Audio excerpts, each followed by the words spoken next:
प्यारे विद्यार्थियों, जैसे कि आप सभी जानते हैं कि हम यहाँ एकादश कक्षा के संस्कृत पाठ्य पुस्तक से एक एक पाठ्य विषय का आलोचना कर रहे हैं। किसी ने खूब कहा है कि हम जीने के लिए खाते हैं अथवा खाने के लिए जीते हैं। किसी महात्मा ने इसका अत्यंत समय उपयोगी उत्तर भी दिया है कि धनिक लोग खाने के लिए जीते हैं और हमारे समाज में जो गरीब लोग होते हैं वो जीने के लिए खाते हैं। लेकिन ये बात तो सही है कि धनिक हो या गरीब, भोजन तो सभी लोगों का मौलिक आवश्यकता है। भोजन के बिना हमारा जीवन धारण लगभग असंभव है। चरक और सुश्रुत प्राचीन काल के दो महान चिकित्सा विज्ञानी माने जाते हैं।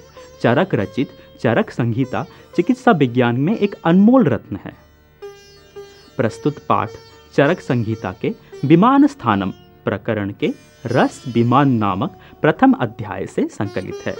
यहाँ प्रयुक्त विमान शब्द का तात्पर्य रोगात्मक दोषों तथा औषधियों के विज्ञान से है।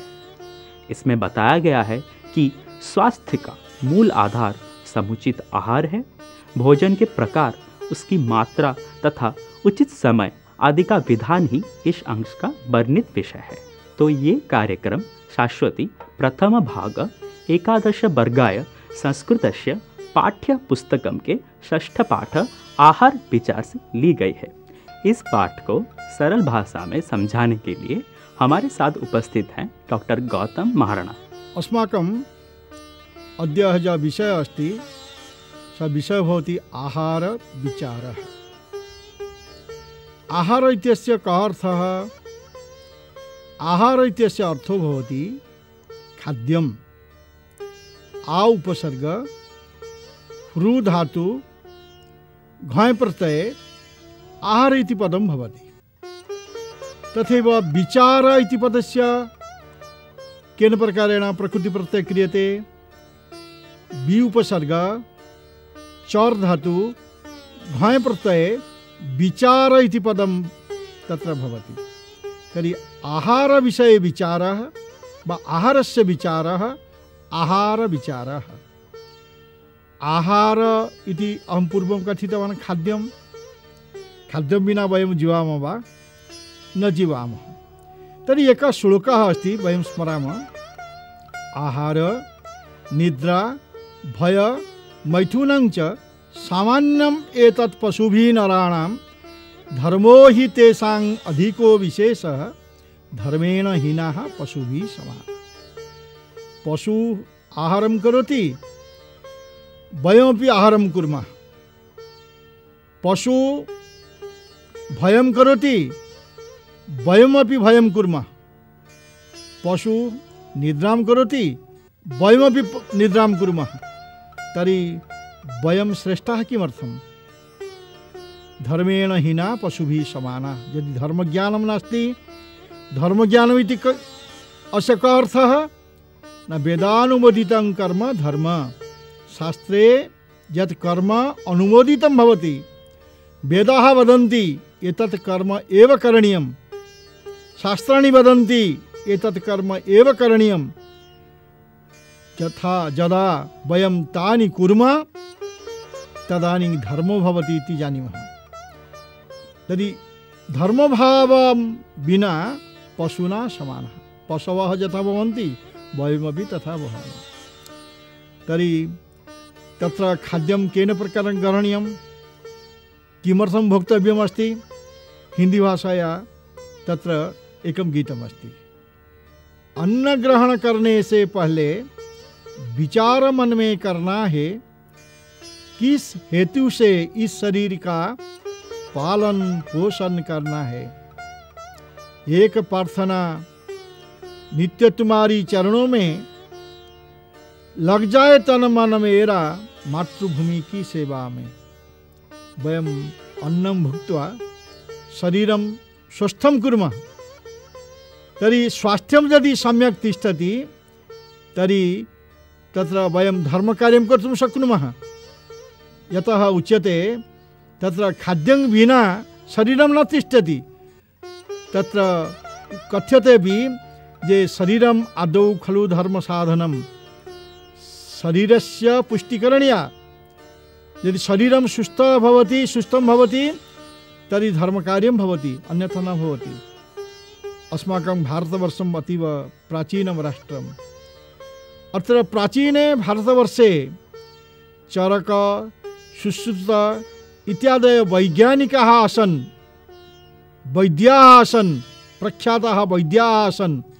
स्वास्थ्यविषये ते अनेकानि शास्त्राणि लिखितवन्तः।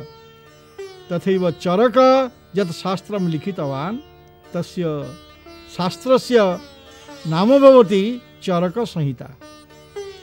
तत्र विमानस्थानम् इति एक भागः अस्ति। चरकसंहितायां विमानस्थानम् इति एकः भागः अस्ति। विमानस्थानस्य एक उपभागः अस्ति रसविमानम्। रसविमानस्य प्रथम अध्याय भवति आहार विचार। रसविमानस्य प्रथम अध्याय भवति आहार विचार। अत्र विमानमिति किं? वयं सर्वे जानीमः। विमानेन तत्र देवाः गच्छन्ति। श्रीरामः विमानेन लङ्कां प्रति गतवान्, पुष्पको विमानेन गतवान्। वायुयानं विमानम् इति वयं कथयामः। अस्माकं मन्त्रिणः विमानेन देशान्तरं गच्छन्ति, विदेशं गच्छन्ति। तद् विमानम् एतत् न भवति। अत्र विमानशब्दस्य अर्थः भवति रोगात्मकदोषाः औषधीनां विज्ञानं भवति विमानम्। तत्र स्वास्थ्यशास्त्रे चरकसंहितायां विमानम् इति पदस्य प्रयोगः एतदर्थं कृतः ये रोगात्मकदोषाः के सन्ति, औषधीनां विज्ञानं किमस्ति, तेन तत्र विमानशब्दः प्रयुक्तः। आयुर्वेदः कथयति अत्यम्बुपानात् विषमसनाच्च संहारणामुत्र पुरुषयोश्च दिवाससज्जा निशिजागृतिश्च षड्भिः प्रकारैः प्रविशन्ति रोगाः। यदि अधिकं जलं पिबन्ति तर्हि रोगाः प्रविशन्ति शरीरे। विषम आसने उपविशन्ति, यदि आसनं सम्यक् नास्ति तर्हि रोगाः प्रविशन्ति शरीरे। मूत्र पुरुषयो संहारणं यदि कुर्वन्ति, यदा आवश्यकं तदा मूत्रं न त्यजन्ति, पुरुषमपि न त्यजन्ति, तत्रापि रोगाः प्रविशन्ति।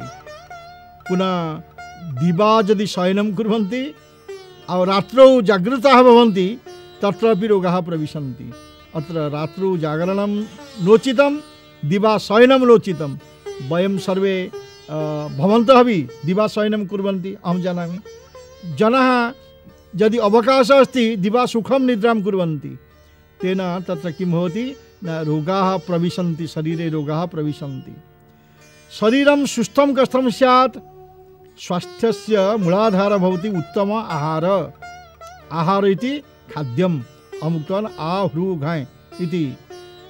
अनेन आहार इति भवति। उत्तम आहार यदि भवति तर्हि स्वास्थ्यं सम्यक् तिष्ठति, सम्यक् कार्यं वयं कर्तुं पारयामः, अन्यथा कर्तुं न पारयामः। तर्हि भोजनं कतिविधं, केन प्रकारेण भोजनं करणीयं, तत्र मात्रा का भवेत्, समय का भवेत् इति ये विषयाः सन्ति। अत्र आहार विचार विषयस्य एतेव आलोच्य विषयाः एतेव बिन्दवः भवन्ति। ये था आहार विचार का पहला भाग। इसका दूसरा भाग देखेंगे अगले अध्याय में। तब तक के लिए आज्ञा दीजिए। नमस्कार।